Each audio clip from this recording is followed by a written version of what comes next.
Hi there, my name is Sue Ellson and I'm an independent LinkedIn specialist. And I've recently written an article on how to select a LinkedIn specialist, expert, consultant, or trainer. So I'm going to run through that article and show you some of the things mentioned in the list. So I will share my screen. And this is the article, LinkedIn expert, specialist, consultant, or trainer. And it goes through all these. So if you went through this article, you could click on all these links and do that. But I'm just going to run through some of these for you so that you can see what it's all about. So the first one is, when has the person joined? So if you visit their LinkedIn profile and you click on the More button, you can choose about this profile and it will say when they joined. I can tell you it was the 21st of December 2003. I've actually been consulting on LinkedIn since 2008. And because I'm in my account, you can see it's got the verification. But if you were just viewing, you would see that little armor shield and the tick to show that the account has been verified, which means that an email address or identity has been checked to verify that. Now, there are many, many sections to fill in on a LinkedIn profile. The only one I haven't done is the patents because I don't have a patent. But you can see here I've got my headline, I have the featured section with some items in it, I have the about section done, the experience section, education, licenses and certifications, projects, volunteering, skills, recommendations, publications, courses, honours and awards, test scores, languages, organisations, interests and causes. So they're all included on my LinkedIn profile. Now, the next one is to look at the skills. And my top two that I've listed are writing and LinkedIn training. If you were looking at my LinkedIn profile, you would see that my LinkedIn training has 195 skills or thereabouts. That was at the time of this recording. And I've listed 50 skills. My actual LinkedIn one has 144 votes. Now, the next thing that you can look at is how many followers I have. So if we go back up to the top, you will see near my name the number of followers. And it's 28,219 at the date of filming. And then you can also go down and see my recommendations, and you can see 100 that I've received and given 70. That number's not quite accurate. There's some that are not recorded in the total for some reason. It's a glitch in the back end, but I can assure you there's at least 70 there, so that is correct. Now, if you were visiting my profile from your own profile, you would actually see if you had any shared connections. So I'm viewing myself here from somebody else's profile, and you can see there that there's 94 mutual connections. So that gives you some clues, and you can say, all right, Elizabeth, can you tell me a little bit more about Sue, and get your verification that way.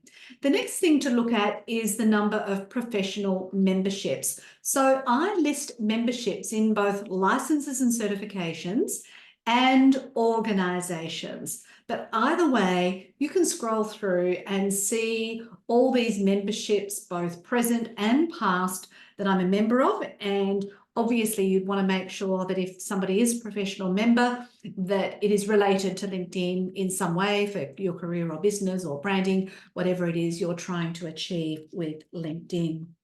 Now, the next one is, if you visit my website, you can see a list of my clients. We've got schools, universities, corporates, government, medium businesses, small businesses, professional associations, outplacement firms, community and not-for-profit, Rotary clubs, and so on and so forth. So there's quite a lot listed there. And yes, I have also written an online course. And this is specifically related to my book, LinkedIn for Me and My Career or Business. And this is a course that has all the video instructions to go with the book. So that's the online course I've written. On every page of my website, it also shows you the books I've written. My first one was on LinkedIn and my most recent one is on LinkedIn. And these two books, Gigsters and LinkedIn for Me and My Career or Business, were both finalists in the Australian Career Book Award. So that's pretty good news as well.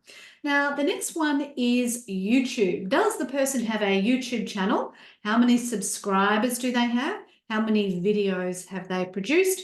And you can also check out the videos and see how many views they've got. Some of my shorts videos have gone particularly well, but you can also see if they've got playlists related to LinkedIn. So all of my webinars are listed on a playlist, and then I've got some other playlists there, and some of those are related to LinkedIn as well.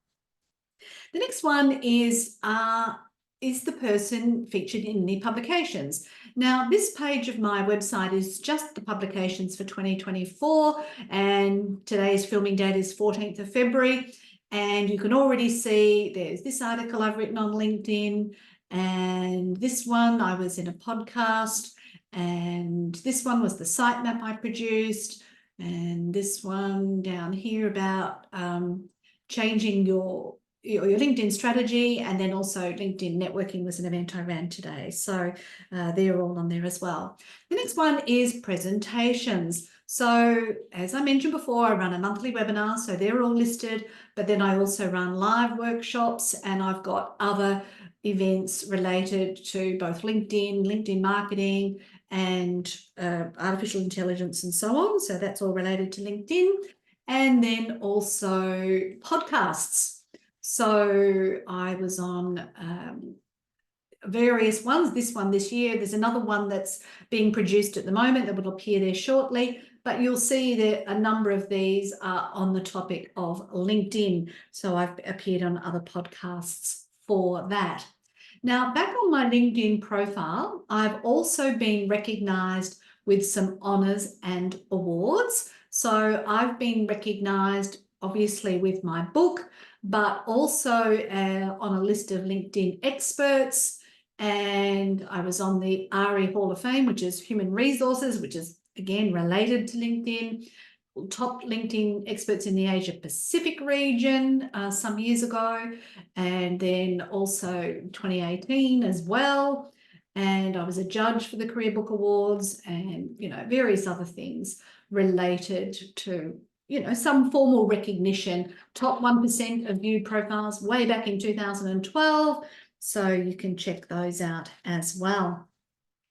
The next one is, have I had any activity recently on LinkedIn? So if we go back up to my profile, you will see here in the activity section, posts. So there's 3 here done in the last week. But if you go through to show all posts, you'll see that quite a lot of these will be related to LinkedIn and or similar topics around careers or business, career change, so on and so forth.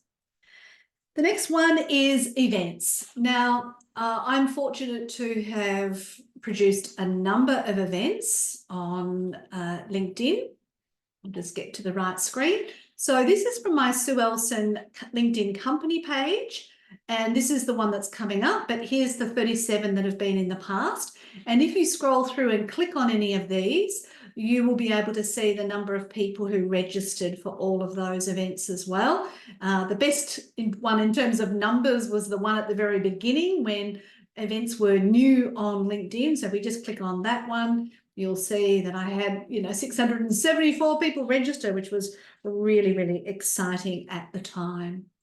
The next one is the LinkedIn user agreement. Now, everybody who trains LinkedIn should be across the LinkedIn user agreement. Let me assure you that Section 8, the LinkedIn do's and don'ts, is definitely worth reading, as is the professional community policies. You do not want a LinkedIn trainer recommending any strategies that go against the LinkedIn user agreement, because your account can be removed without warning if they don't comply. You can also ask to see another LinkedIn profile that they have optimized. So here is one that I've done for Carmen. You can see I've matched her background picture with her garment color. You can see her about section with lots of skills listed and a professional and volunteer summary, featured section, lots of things filled in, tasks, achievements, all sorts of stuff all going through here. So you can get an idea and see how that's done for somebody at a different stage in their career as well.